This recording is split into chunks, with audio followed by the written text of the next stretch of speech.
नमस्कार फ्रेंड्स। बिहार में paper out होना ये एक बहुत बड़ी समस्या बन गई है।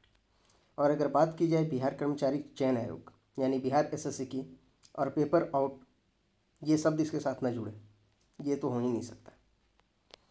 पिछले कई बार हमने देखा है कि बिहार एसएससी के एग्ज़ाम में लगातार पेपर आउट होते रहे। एक एग्ज़ाम को कंप्लीट कराने में बिहार एसएससी को 7 से 8 वर्ष का समय लगा है, जिसमें कई बार पेपर आउट होने की समस्याएं आई है। जी हाँ, हम बात कर रहे हैं इंटर लेवल एग्ज़ाम तो जो 2014 में आया था, जिसकी वैकेंसी, और उसका ज्वाइनिंग 2022 में करवाया गया। तो तकरीबन 8 साल लगे हैं बिहार एसएससी को एक वैकेंसी को क्लियर करने में, जिसमें कई बार पेपर आउट होने की समस्या हुई थी। हम इस समय बात करने जा रहे हैं इस वीडियो में हाल में बिहार एसएससी के द्वारा लिए गए तृतीय स्नातक स्तरीय संयुक्त प्रारंभिक परीक्षा के बारे में।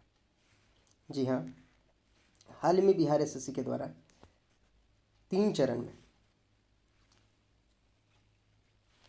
23 दिसंबर को 2 चरणों में और 24 दिसंबर को 1 चरण में परीक्षा, टोटल 3 चरण में लगभग 9 लाख छात्रों के लिए परीक्षा आयोजित की गई थी। 9 लाख कैंडिडेट थे और इनका एग्ज़ाम टोटल 3 चरणों में हुआ है, जिसमें ये देखने को मिला कि 23 दिसंबर को 10 बजे से 12:15 बजे के बीच जो पहला चरण हो रहा था, यानी फर्स्ट शिफ्ट की परीक्षा जो 10 बजे से 12:15 बजे के बीच हो रही थी, उस एग्ज़ाम के दौरान व्हाट्सएप पे और दूसरे सोशल मीडिया प्लेटफॉर्म्स पे प्रश्न पत्र वायरल किए गए थे, यानी पेपर आउट हो चुका था।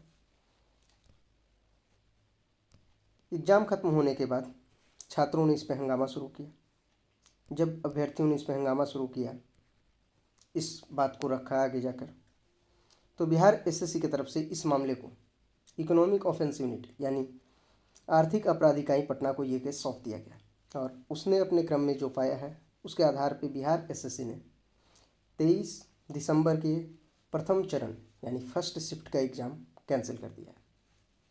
जी हाँ, स्टूडेंट का डिमांड पूरे एग्ज़ाम को कैंसिल करने का है, यानी तीनों शिफ्ट एग्ज़ाम कैंसिल कर देने चाहिए और फिर से री एग्ज़ाम एसएससी जब चाहे वो कंडक्ट करवा सकती है। हालांकि अभी तक के लिए एसएससी के द्वारा केवल एक चरण 23 दिसंबर का, यानी 3 शिफ्ट में जो एग्ज़ाम हुआ था उसमें केवल शिफ्ट 1 का एग्ज़ाम रद्द किया गया है। तो तकरीबन 3 लाख स्टूडेंट का एग्ज़ाम फिर से होगा और एसएससी के द्वारा जारी किए गए नोटिस के हिसाब से ये एग्ज़ाम 45 डेज यानी 45 दिनों के अंदर कंडक्ट करवाए जाएंगे। तो हम देखते हैं कि आखिर एसएससी ने क्या कुछ तर्क दिया है फर्स्ट शिफ्ट के एग्ज़ाम को कैंसिल करने के संदर्भ में। और फिर हम थर्ड शिफ्ट यानी कि 24 दिसंबर को हुए परीक्षा के कुछ प्रश्न पत्र भी देखेंगे जो सोशल मीडिया पे वायरल है, जो ये बताते हैं कि कहीं ना कहीं 24 दिसंबर की परीक्षा भी धांधलियों का शिकार हुई थी, जिसमें प्रश्न पत्र आउट हुए थे। देखिए, सबसे पहले हम देखते हैं क्या तर्क दिया गया है। फ्रेंड्स, जांच के क्रम में कहा गया है कि जहां से प्रश्न पत्र बाहर निकला था उन्हें सत्यापित कर लिया गया है आर्थिक अपराध इकाई के द्वारा। इन्होंने पारदर्शिता को बनाए रखने के लिए और किसी तरह का कोई आरोप न लगे एसएससी पे, इसके लिए इन्होंने प्रारंभिक परीक्षा का पहला शिफ्ट रद्द कर दिया है, जो 10 से 12:15 के बीच परीक्षा आयोजित की गई थी। 23 दिसंबर को उसे रद्द किया गया है। अगले 45 दिनों के अंदर फिर से इसकी परीक्षा आयोजित की जाएगी।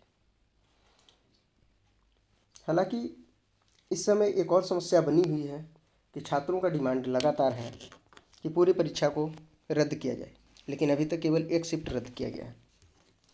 तो संभव है कि छात्र इसके लिए फिर से कोई आंदोलन जरूर करेंगे, जिससे बीएसएससी पे ये दबाव बनाया जा सके कि वो पूरी परीक्षा को रद्द करे, क्योंकि दूसरे और तीसरे शिफ्ट के प्रश्न भी सोशल मीडिया में वायरल हुए। दूसरे शिफ्ट का पूरा आंसर सोशल मीडिया में वायरल किया गया है।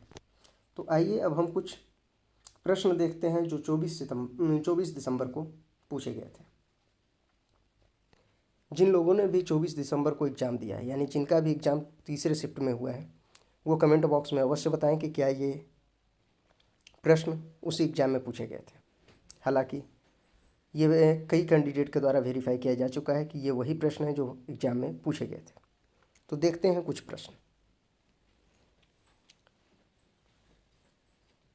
नेपाल के पहले निर्वाचित प्रधानमंत्री कौन है? पहला सवाल एक सवाल ये पूछा हुआ था कि नेपाल के पहले निर्वाचित प्रधानमंत्री कौन थे। इसी तरह से एक और सवाल है कि अपच में उपचार के लिए किसका प्रयोग किया जाता है। कुछ और प्रश्न पे हम नज़र डालते हैं। तो इस तरह के कुछ सवाल हैं कि भारत में मिड डे मील योजना कब प्रारंभ की गई? भारत में कहवा की किस्म का उत्पादन कौन सा होता है, यानी कौन से किस्म का कहवा सबसे ज़्यादा उत्पादित किया जाता है? भारत में स्थापित पहला राष्ट्रीय उद्यान कौन है? तो ये कुछ सवाल हैं जो पूछे गए थे। इस तरह से और भी कई सवाल हैं। देखिए, यूनेस्को द्वारा अंतर्राष्ट्रीय मातृभाषा दिवस किस तारीख को घोषित किया गया है? समान वायु दाब वाले स्थान को जोड़ने वाली रेखाओं को क्या कहते हैं? कौन सी टीम सबसे ज़्यादा आईपीएल टाइटल जीती है?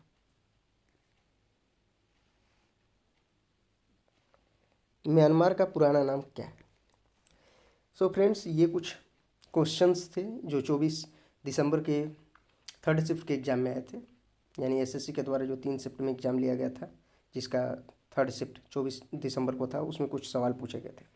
आप इस सवाल को देखें और कमेंट बॉक्स में ये ज़रूर बताएं कि क्या ये सवाल 24 दिसंबर को पूछे गए थे।